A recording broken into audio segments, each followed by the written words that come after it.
Welcome to the Elijah Winfrey Show, where each week Eli and Tony chat with guests about autism, homelessness, underprivileged youth, and ways they're giving back to their community. The dynamic duo also answer your email questions and get you caught up on their past weekend. So, sit back, relax, and get ready for a terrific show. Here are your hosts, Elijah Winfrey and Tony Boucher.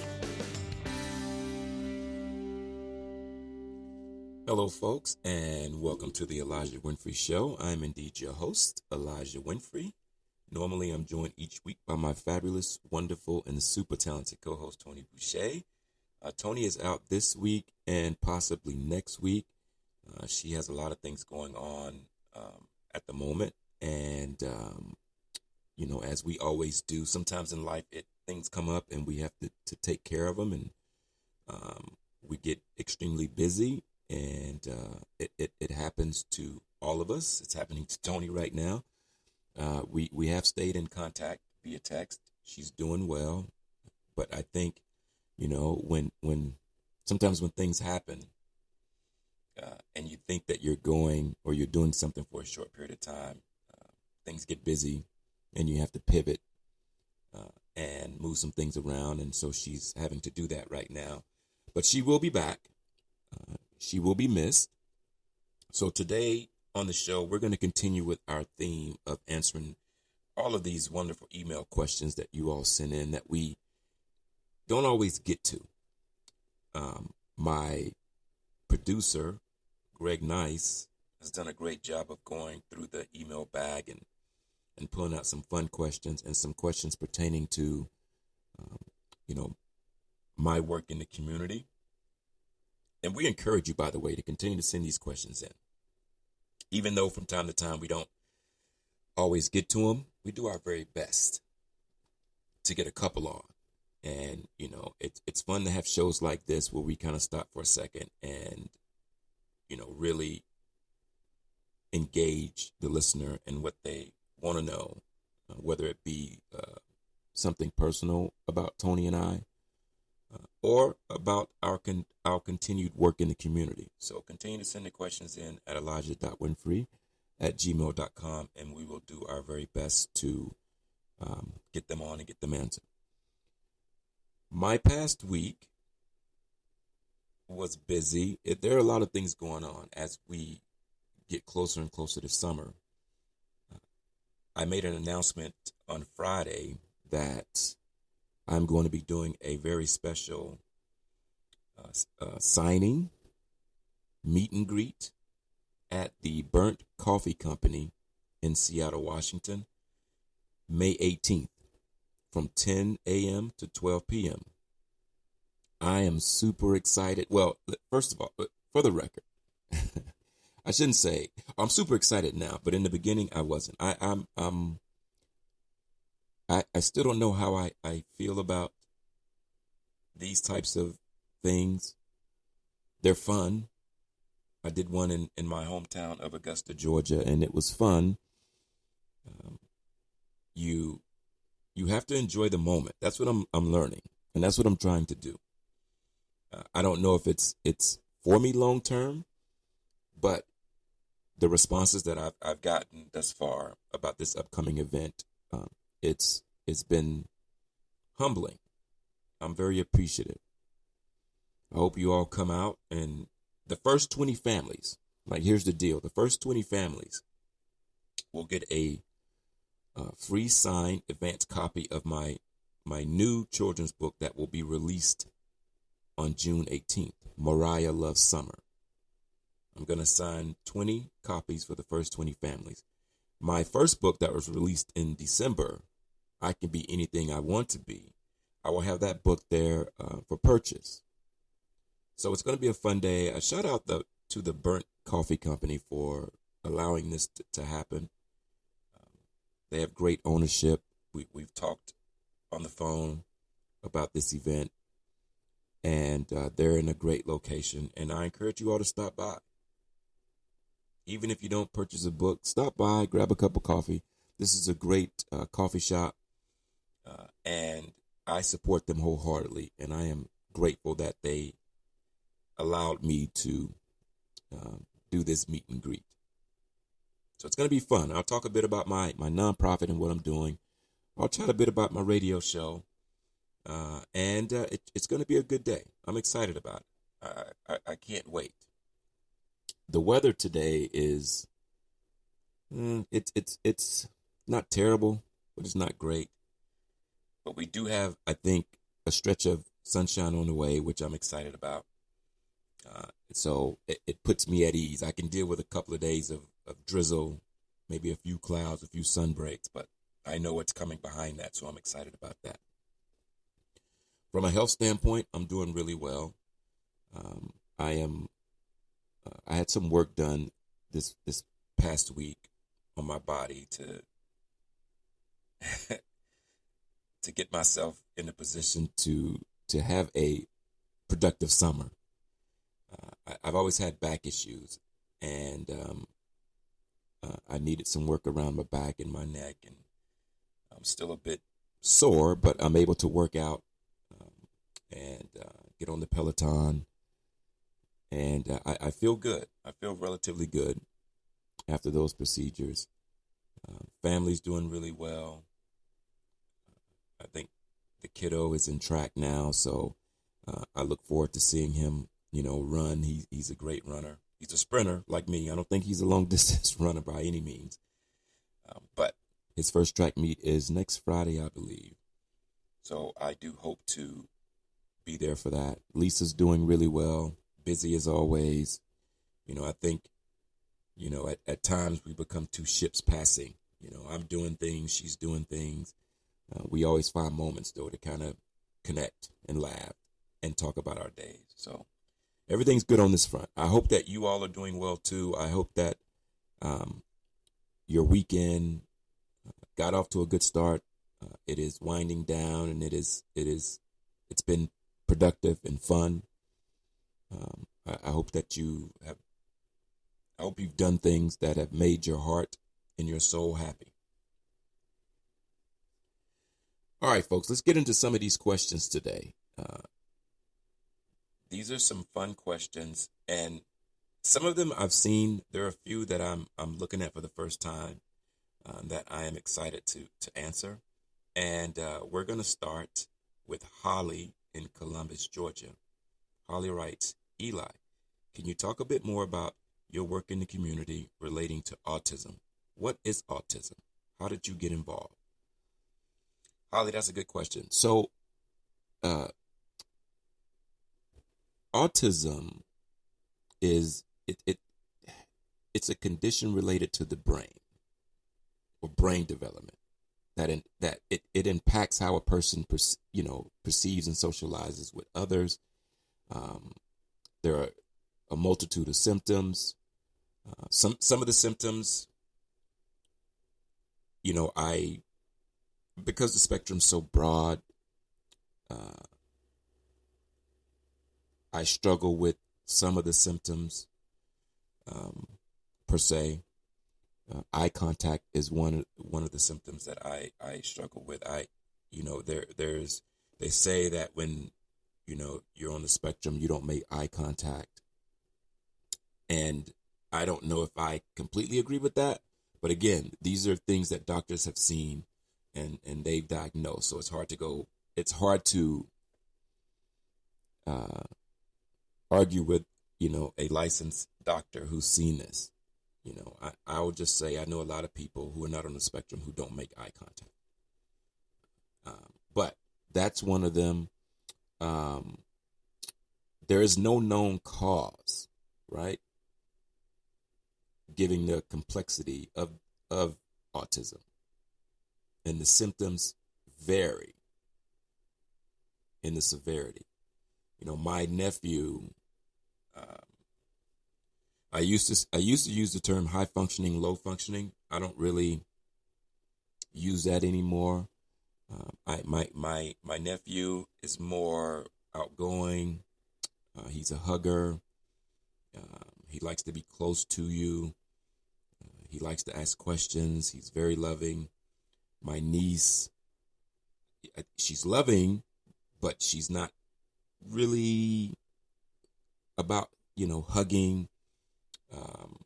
She doesn't really want to engage, although she's there, she's listening. So it's different in everybody. And I got started because of my niece and nephew. They were my sister at the time was in need of a voice for her kiddos. And I decided to go for it and help. And at the time, I didn't know what autism was. I had no idea. I saw my nephew flapping his hands, and he would get close to me, and I thought maybe it was something I was doing that would make him uncomfortable. So I was completely oblivious to what was happening in that moment. And, I would go talk to my mom, and my mom would say, he has autism. And I would ask, what is that? And she would tell me what it was. And she would say, before you pass any judgment on him, study. Go study what it is. Continue to study and educate yourself and educate your friends. It's not a joke. I didn't think it was a joke, but she made it clear that, she wanted to put that in my head, that it's not something to make fun of. So, I did that. And in doing that, I decided to, be a voice. And, we were able to get him services in his school. He did really well. I attended his graduation, which was amazing. And his sister, Maisha, is doing well also. She's going to be graduating, I want to say next year. So they're both doing well. She loves school, which is outstanding. So that's kind of how I got involved. And in doing that, it started to build.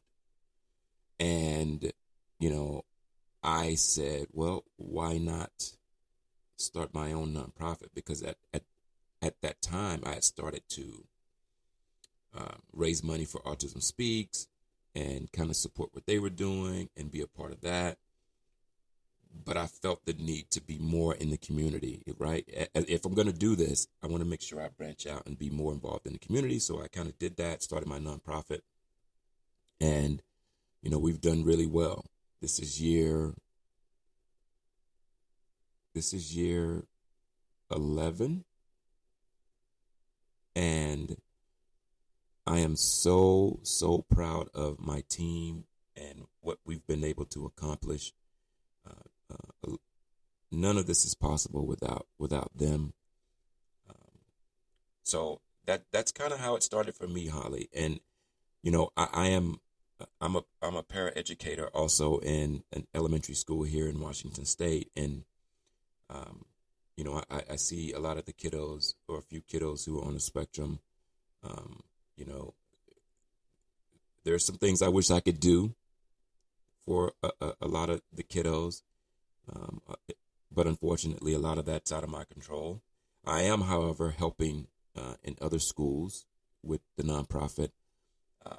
We've been able to meet families and to put them in positions to succeed. And it's been a great journey. And I'm very, very happy of the success that we've had and will continue to have as we move forward. Next question. That was a great question, Holly. Before I get to the next, that was a really, really good question. Next question is from Karen in Seattle. And Karen writes, Eli, I love your show. My question to you is, what challenged you?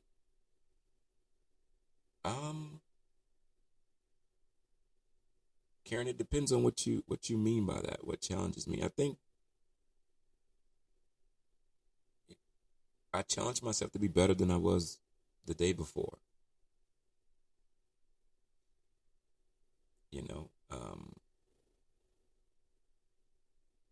I think that's a challenge, because I there are days where I do really well, and the next day I can't duplicate that,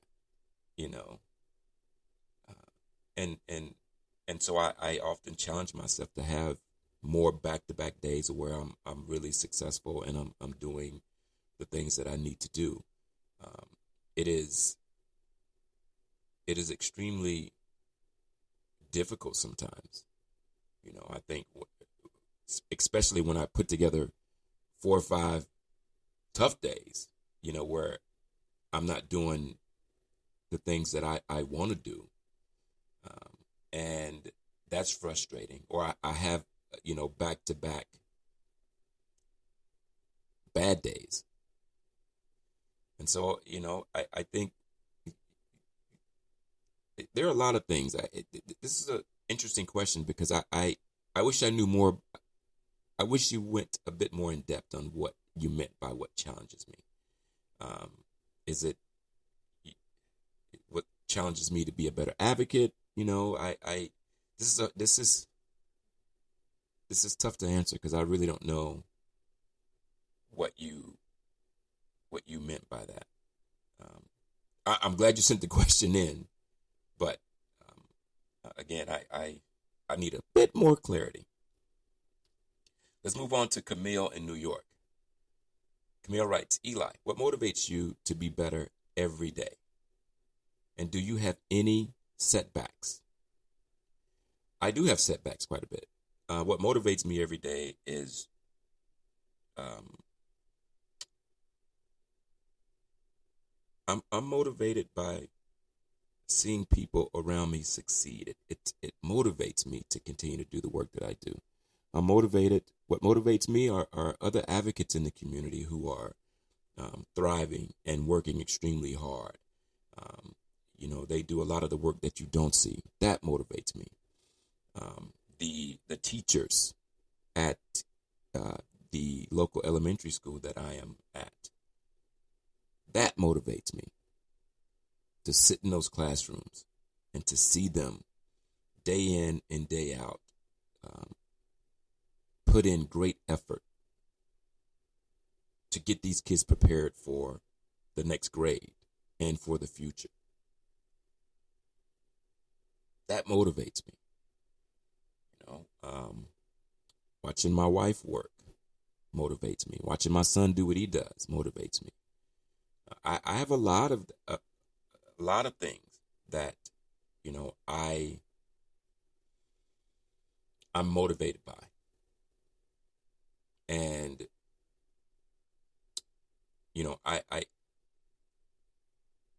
I would also throw that question back at you, Camille. What motivates you? What gets you going? I want to be great every day. That motivates me.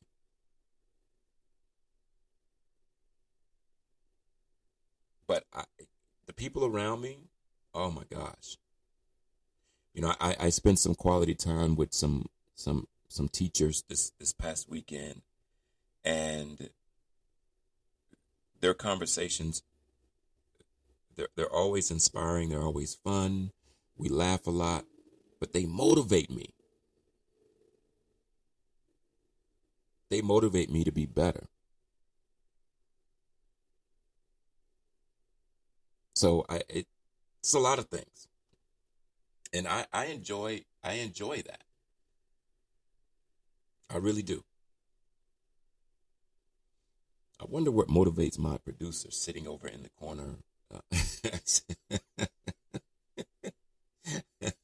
laughing at me. I wonder what motivates you, Greg, to be a great producer or a great person. Like what we gotta listen. We gotta get him on the show. He's an interesting fellow for sure. All right, let's continue with the questions here. Next question is from Marshall in Iowa. Marshall writes, Eli, do you have any morning rituals that help you start your day off right? I do not. At least I don't think so. Listen, I wake up at 3 a.m. every day, sometimes 2 o'clock. I'm not a great sleeper. I haven't been that way for a long, long time. I sleep on average maybe 3 hours a night.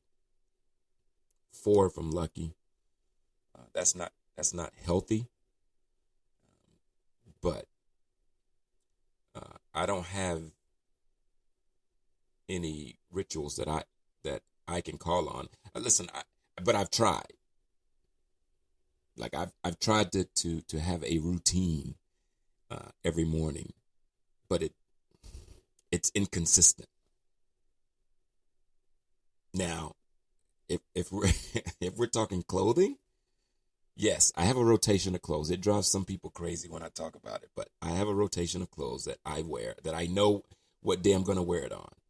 If you were to look in my closet, you would see like I got it laid out for the month of May into June, and then I just kind of go through it and reset.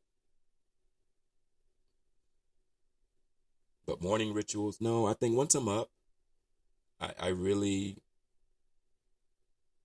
I just, I just do things on the whim. If I'm feeling it, I'm gonna do it. I might not do it that next morning.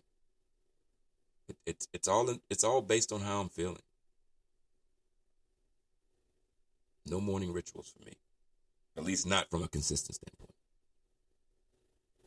Next question is from Olivia in Daytona Beach, Florida. Olivia writes, Eli, do you have any evening things that you do to help you unwind and relax? No. I think once I'm done for the day, I know how to disconnect and unplug from social media, from my work. I don't need to go out and do that. I can disconnect, and I journal. I'll say that. I journal a lot, and that has helped me kind of relax. Okay, now listen, please don't take this out of context or the wrong way. I love watching, there's a massage channel on YouTube that I like watching. I like watching these masseuses, or masseuses, however you say that. I like watching them give massages. It's relaxing to me. It's a form of meditation for me. I do meditate. That's a form of relaxing. So I do that. But like I watch this stuff. What do they call it? ASMR, something like that. Whatever that is. I don't know what that means. That acronym means. But I like doing that. That helps me unwind and relax. It puts me in a nice space mentally. It helps me to not overthink when I am, shutting down for the day and preparing for the next day. So, Olivia, there's nothing really big. It's just basic stuff, I guess, I would say. Let's take a couple of more questions here. Next question is from Michael in Tacoma, Washington.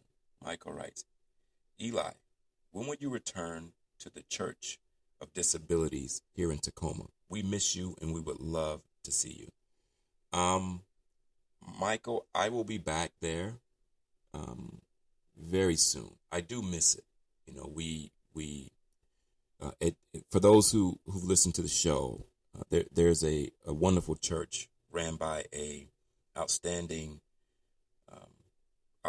brother, Carl Brooks Jr., and the name of the church is Not Forgotten Ministries. And this church is specifically designed for families who have kids with special needs. He's welcomed these families in. It's a safe space to come in and be yourself. If your kid runs around the church, that's fine. If your kid talks a lot or is having an issue, or he or she is overly stimulated, this is a place where you don't get those looks of disgust or disappointment or anger. It is a remarkable church, and I do hope to be back down there very soon. at Christmas time, we delivered some gifts to some families there, and it was very emotional for me and for a lot of them that were in attendance. Carl has done an excellent job of using his platforms for good. And, I think we need more people like that in the world. That motivates me to see him do his work and to do it with such ease and from a place of love. It inspires me. It motivates me to do better in the work that I'm doing. So Michael, I do hope to be back down there soon. If not June, hopefully July, but I do want to get back because I do miss it. I do miss it a lot. Last question is from Jean in Vancouver, Washington. Jean writes, "Hi, Eli and Tony. Love the show. My question for you both is, how do you define success in the work that you do in your respective communities?"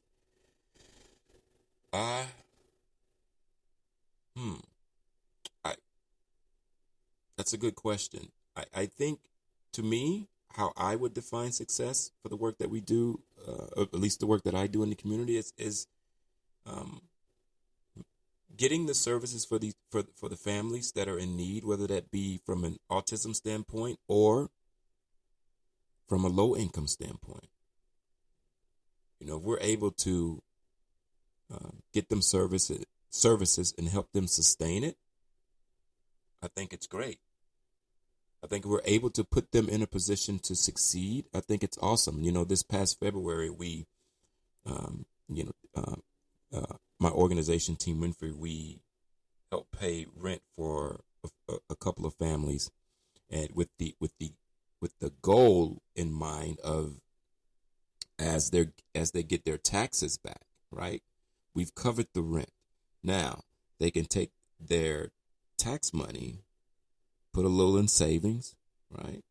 Stock up on food, maybe clothes, those necessities that they need, but then have a chunk of that put away as we get later into the year, so you can call on that money if you need it. That's a form of success for us. But I think I don't know how Tony would answer that. I would love to hear it. She's always insightful on questions like this. But that's how I would define it.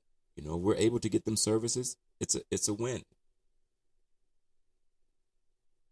And the goal is to maintain that service as long as we can for them.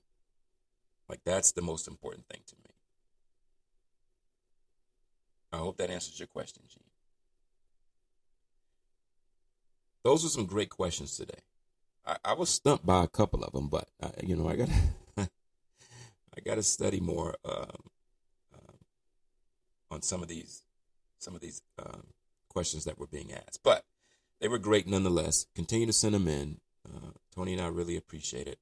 I wanna before we go here, I wanna update you all on